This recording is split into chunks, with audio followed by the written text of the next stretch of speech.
God saw that the light was good, and so God separated the light from the darkness.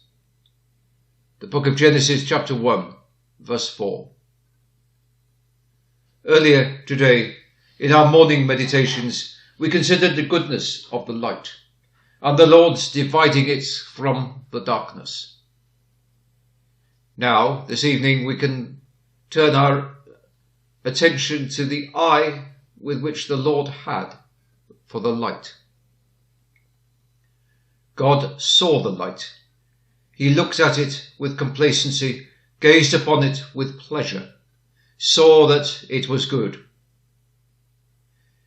If the Lord has given you light, brothers and sisters, he looks on that light with peculiar interest, for not only is it clear to him as his own handiwork, but because it is like himself, for he is light.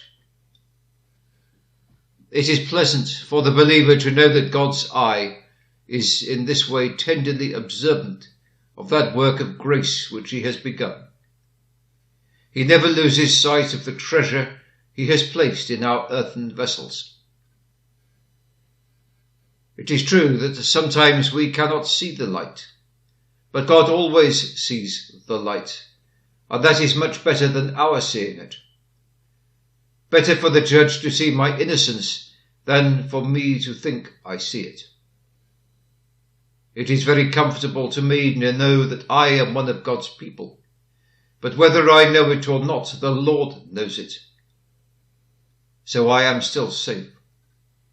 This is the sure foundation. The Lord knows those who are his.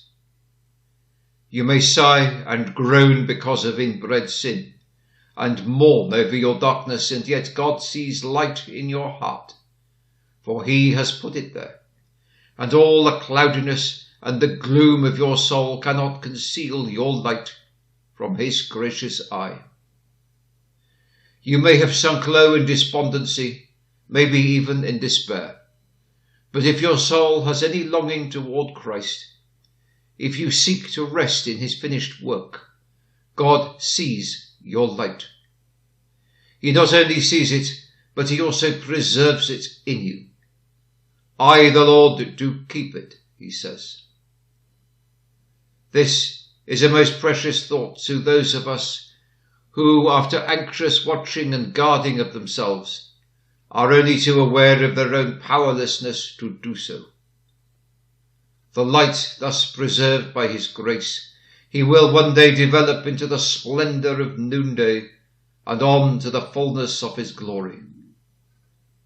The light within is the dawn of the eternal day. Amen.